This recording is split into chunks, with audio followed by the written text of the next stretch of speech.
So you've mentioned bunion a few times, obviously, and we have seen quite a lot of that as well, like from our own customer base. So can you just share a bit more of, like, the cause of bunions, and if you have any suggestions for the method how to kind of prevent or cure it. Of course. So, bunion, genetics. So, if your mother has it, grandmother has it, then you can have it. Your father has it, you can have it. You can acquire, so accidents. So, it deviates. If you knocked it, then it deviates. A tightness of the muscles, the lateral muscles, or fallen arches, that can contribute to a bunion itself. Rubbing of the footwear. So bunions have different grades of bunions, but sometimes you can get the bone enlarged, not the deviation of the hallux of the big toe is the hallux. I want to show you my feet, but they're not that pretty right now because there's still some paint. It's weird. Let's not talk about it. But anyways, so there's deviation, but sometimes you can just like get that bone growth, and sometimes it can be shoe wear rubbing against it, and then the bone gets really, really, really big, and then you get that bunion itself. And then obviously, so tight shoes can lead to it. I think there's some research on that online. What other thing? I think that's about it. So how to fix a bunion? If it's mild, you can potentially save it. So if it's like a little bit of deviation, you can use braces to obviously, it's like a muscle or bone. You can always manipulate it. If it's deviated, you can have it straighter. Okay. You can massage kind of the arch area. You can strengthen the arch area. That can make the hallux kind of a bit stronger, and that stops the deviation. You can get elastic band, tie it around your big toes, and then do some stretches. There are things called yoga toes where you put it on like that and then it straightens up the toes. The braces like splints that can also pull the bunion straight, but you have to use them long term. You can't just use it for one day and go, hey, my bunion's straight. You need to use, like any body part that you're trying to train, it takes many, many months. And I think the main issue is compliance. If you have a very, very bad bunion, then you can have surgical intervention, which is depending on what bunion you have, shave the bone or actually break the bone and then fuse it. I don't do that. If you need recommendations, I'm sure I can find you somebody. So you can try to prevent it by originally wear, if you're not predisposed to it, you can originally wear good shoes to prevent it. But if you see that it's starting, you can do all the following things I mentioned before. Or if it's bad, then you refer to surgery. So usually when it's bad, is let's say you're in pain a lot, then I would refer you, or you really don't like the cosmetic look. And some men, they don't care about the look. So they just live with it. So it depends on how much it's affecting you. And some people think bunions are beautiful. So you might want to keep your bunions, but obviously if it's causing pain, discomfort, then do seek help. Okay, we've not seen many of those think it's beautiful, but I think that goes back to the confidence thing. Like, it's brilliant if you think, every part of your body is beautiful, and then that in itself is a beauty, right? Right, and so you've mentioned arch a few times as well. So I think maybe to some of our audience that they new with arch, can you just explain a little bit of what's an arch and what sort of issues can go wrong with your arch? So the arch is, the foot's quite long, and the arch is the middle part of the foot. And there are many different types of arch. If you have a flat foot, then you have no arch. If you have a neutral foot, or like a normal foot, then you have a little tiny arch. But if you have a kind of high, kind of quarter, then high arch foot, then your arch is really, really kind of like that. And let me sit on the side here. So if you have flat foot, then you're a bit more prone to kind of bunions. And obviously your foot's so flat that when you walk, it just hits the ground, and then you can get arch pains and things like that. If you have a normal arch, if you're wearing the right shoes, usually there isn't really any major problems itself. But if you have high arch, what will happen is, you can see my my toes or my fingers are already clawing, and then when you wear shoes that are not deep enough, it can rub against the shoe and then cause kind of lumps and bumps, ulcers. Again, the top here, if it's not the correct kind of like upper, then it can irritate here.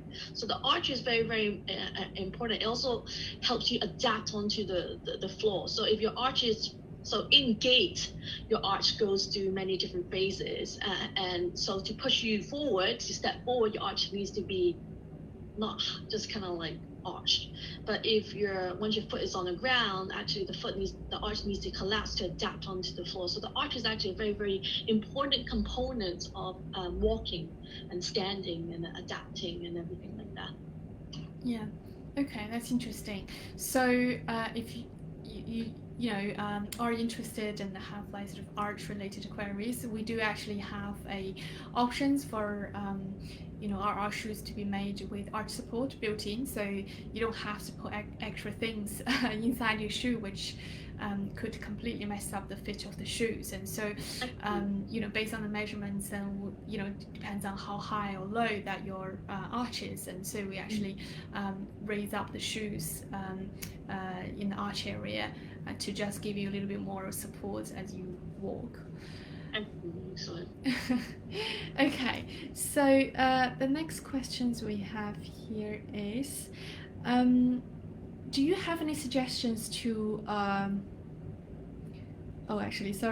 we've answered this question already. Are there any problems that you see people tend to overlook but they shouldn't have? Overlooked, but they shouldn't have overlooked. Yeah. People, things that they overlook that they shouldn't overlook. Do you have an example? I'm just thinking, shouldn't overlook. By the time they see me, they're already looking at it. So I'm just thinking of what things that they shouldn't. For example, I guess like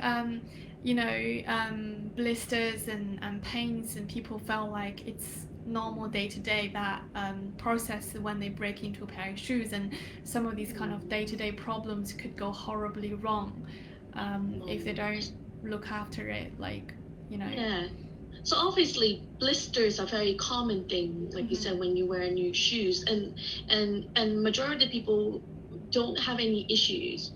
But obviously if you have a blister, if it's not infected, don't burst it, and then you can get some kind of blister plasters to protect that area, because when you want to break in your shoes. But if the blister opens and you ignore it, that can become infected, and that can lead to lots of secondary problems. I would say, when you get a little bit dead skin in the little pinky toe, again, if you leave that sometimes and you wear tight shoes, that can actually lead to corns and ulcers and things like that.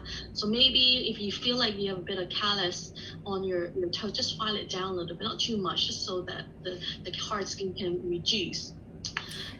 Do you mean like the hard skin from like old blisters?